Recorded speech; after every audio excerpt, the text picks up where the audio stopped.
it's in imagined cases that these different views start disagreeing. I mean, I've mentioned one already, a brain transplant. Suppose each half of your brain is successfully transplanted into the empty skull of, let's call them, your identical twin siblings, so that the body is exactly similar. Well, two people would wake up. Each of them has half your brain, seems to remember living your life, is psychologically just like you. What happens to you? Now, some people say, well, it's death, you cease to exist. I think that's the right way to describe it. It's not a regular form of death. It's not a regular form of death. Now, another way of describing it is to say, I would still exist, only now I'd have two minds and two bodies. But that really strains the notion of a person. I mean, suppose in my two halves I go off, live at opposite ends of the earth, meet the other half of myself many years later. I don't even realize that I'm talking to the other half of me. We play tennis, I think it's someone else over there, but actually it's me.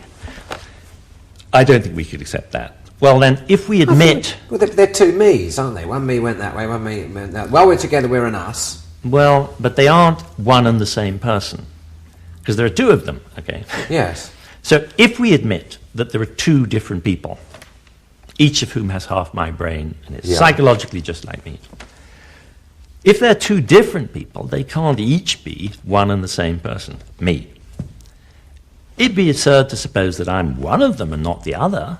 No reason to suppose that. So I think we should conclude, yes, neither of them would be me. I would cease to exist. Yeah. But the point is, my relation to each of them would contain everything that matters. We can take one of the standard science fiction cases, we're called teletransportation, in which you imagine what happens. You go into a cubicle on Earth. Yeah. A scanner maps the state of all the cells in your brain and body, destroying your brain and body while it does it.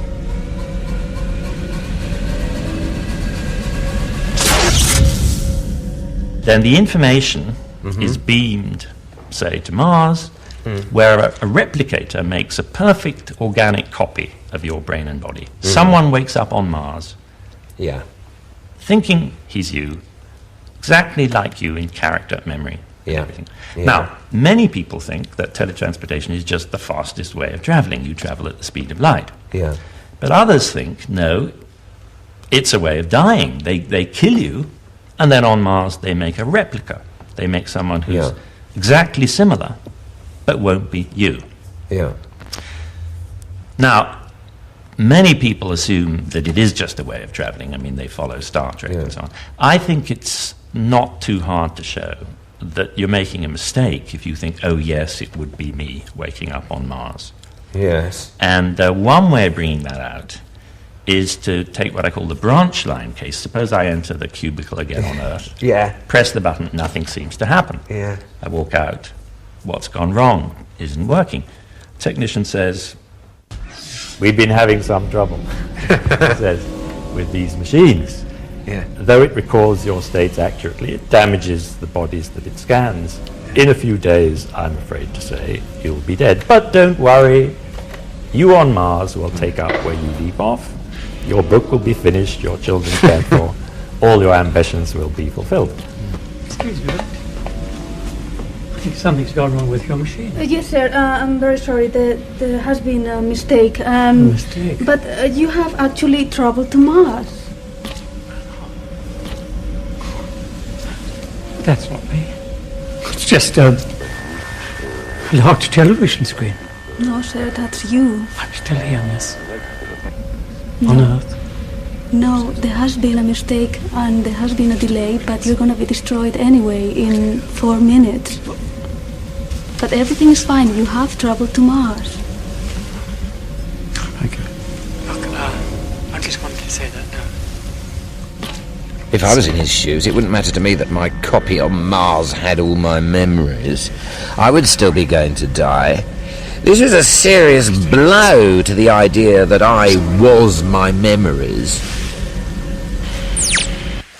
The fact that my replica has all my memories and is in every other way just like me psychologically, that isn't enough to make him me. And that's brought out both by the case in which they make him while I'm still alive, and by the fact that if they can make one replica with the information, they could make 100 all at the same time. Now, I wouldn't be 100 different people who each seem to remember living my life. I wouldn't even be 2 of them, but 100 is clearly too much. Yeah. So memory doesn't, in that sense, guarantee identity. I think we discover that we think that we are the kind of entity that must either exist or not exist. There must always be a definite answer to the question, will it be me? Now, I think that might have been true. It would be true if what each of us really was a soul, a Cartesian ego or immaterial substance. Because souls thought of that way were thought of as like what atoms were once thought to be. That's to say, they're ultimate and they're indivisible, and either it exists or it doesn't. Whether it exists or not is always a clear-cut matter. Now, even people who don't believe in the soul, and that's true of many, probably most people today, they still think about their own identity, whether I shall wake up again, in a way that I think could only be justified if there were souls, if that's what each of us really was. I mean, take Hume's example, the analogy between a person and a nation. A nation consists in a group of people living together on a territory. Now, I don't think the nation is that territory, and I don't think the nation is that group of people. But the existence of a nation doesn't involve anything over and above a group of people living on a territory. And that's the way I think we should think about person. I'm not just this physical object. I'm not a series of experiences. But there's nothing more to my existence than a series of thoughts and experiences that are closely connected to this body.